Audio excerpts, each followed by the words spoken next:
دیکھا جائے تو اسرائیل نے ابھی تک اپنے گرد و پیش 7 ممالک پر اسرائیل حملے کر چکا ہے، اور اس کو کسی نے نہیں روکا۔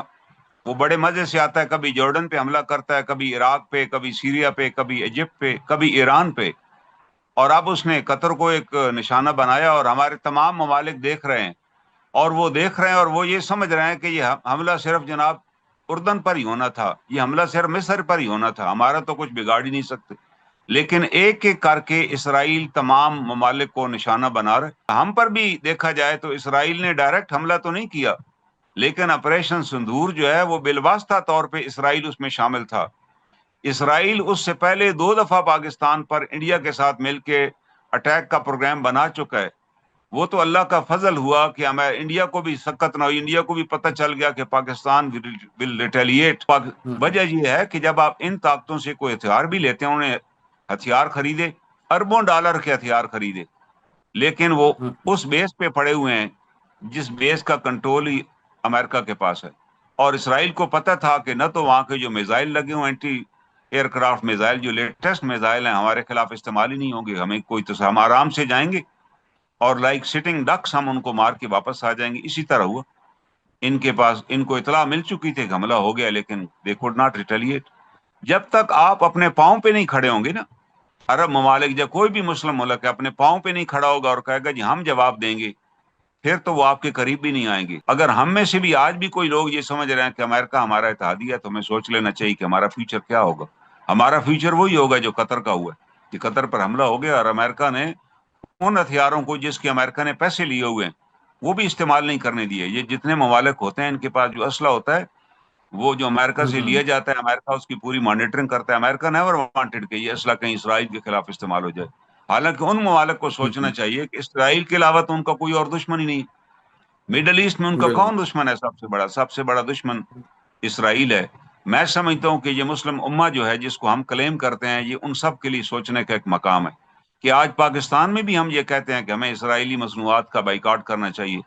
2 دن پہلے مجھے کراچی جانے کا اتفاق ہوا، اسی طرح اسلام آباد انٹرنیشنل ایئرپورٹ پر جانے کا اتفاق ہوا۔ وہاں جا کر مجھے بڑا دکھ ہوا کہ ہمارے تمام ایئرپورٹس پر اسرائیلیوں کا قبضہ ہے، کہ وہاں بکنے والی جتنی مصنوعات ہیں وہ سب اسرائیلی مصنوعات تھی۔ اگر ہم اپنے بھائیوں کے زخموں پہ مرہم رکھیں گے تو جی جی نتیجہ یقیناً بہتر نکلے گا۔ اور شریعت بھی حکم یہی دیتی ہے کہ جی جی شاوروا بینہم، آپس میں بیٹھ کے مشورہ کریں، اپنے بیٹھ کے معاملات کو طے کریں۔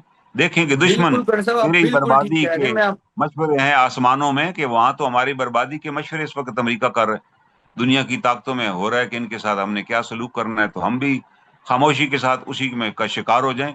ہم اپنے آپ کو تیار رکھیں، اپنی صفوں کو درست کریں، اور اپنے اندر وہ لوگ جن کا کوئی ہم سے اختلاف ہے ان کے بیٹھ کے ان اختلافات کو دور کریں۔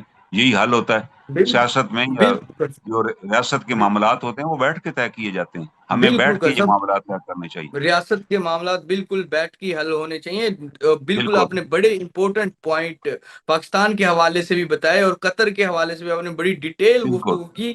سب سے پہلے کہ ہمیں خود کھڑا ہونا پڑے گا، تب ہمارے ساتھ باہر بالکل سے بھی، باہر کے بھی بالکل جو آپ خود مزید کھڑے ہوں گے، کنٹریز ہے وہ بالکل جی آپ جی ہتھیار خریدیں اور ہتھیار کی کمانڈ کسی اور کے حوالے کر دیں جو دشمن کے ساتھ ملا ہوا ہو۔ بالکل امریکہ کی کچھ بالکل فضائی کے بغیر تو اسرائیل ایک دن بھی زندہ نہیں رہ سکتا۔ ابھی بھی اسرائیل کو $27 بلین کا اسلحہ امریکہ نے اسرائیل کو دیا کہ آپ یہ استعمال کریں بالکل ان کے سر، خلاف۔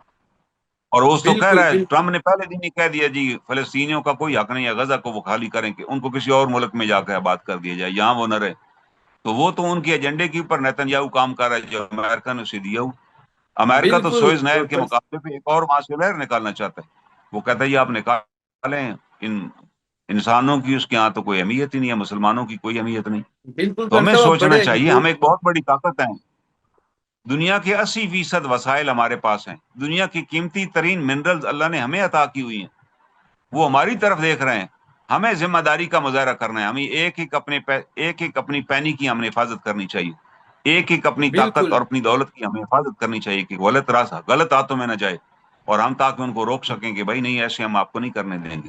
ہمارے پاس وسائل ہیں، بالکل پیر صاحب، پوری دنیا نے، ایک امریکی نے اس پر لکھا کہ پاکستان سے ہمیں بڑا ڈر ہے، کیونکہ پوری دنیا نے کوشش کی کہ پاکستان نیوکلیر طاقت نہ بنے، مگر اس کے باوجود پاکستانیوں میں یہ کیپیبلٹی تھی کہ وہ نیوکلیر طاقت بن گئی، اللہ کی مہربانی تھی، ورنہ تو پوری دنیا ہمارے خلاف تھی، لیکن ہم بھی بیکیم دی نیوکلیر پاور۔ یہ بہت بڑی بالکل بات ہے کرنے ایک، صاحب.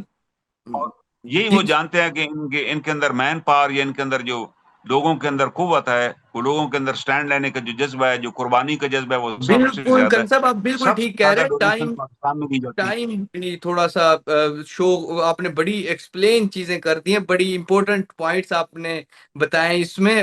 جو آپ نے پاکستان کے حوالے سے بھی کہی، یہ تمام چیزیں بڑی نوٹیبل ہیں، اور ان پہ اگر غور کیا جائے تو انہی سے ہی بالکل جو چھوٹی چھوٹی چیزیں ہیں، انہی سے ہی ہم یہ جو ایک پورے امت مسلمہ ہے، ہم اکٹھا ہو سکتے ہیں. تمام مسلم کنٹریز کو ایک ساتھ ہونا چاہیے. فی الحال کے لیے ناظرین بالکل محمد ایک قذافی کو. ساتھ ہونا چاہیے اور ایک رائے عمل طے کرنا چاہیے. ہمیں کوئی بھی شکست نہیں دے سکتا اگر ہم اتحاد کا بال مظاہرہ کریں، عملی طور پہ سب اکٹھے ہو جائیں اور طے کر لیں کہ یہ ہمارے مفاد میں اور یہ ہمارے مفاد میں نہیں ہے. اپنے بالکل دوستوں اور بالکل دشمنوں کو پہچانے تو ہمیں کوئی شکست نہیں دے سکتا. بالکل بالکل ناظرین، فی الحال کے لیے نئے دور سے محمد قذافی کو اور بہت بہت کرنل شکریہ انعام جناب. الرحیم صاحب کو اجازت دیجیے. خدا حافظ. شکریہ. السلام علیکم جناب.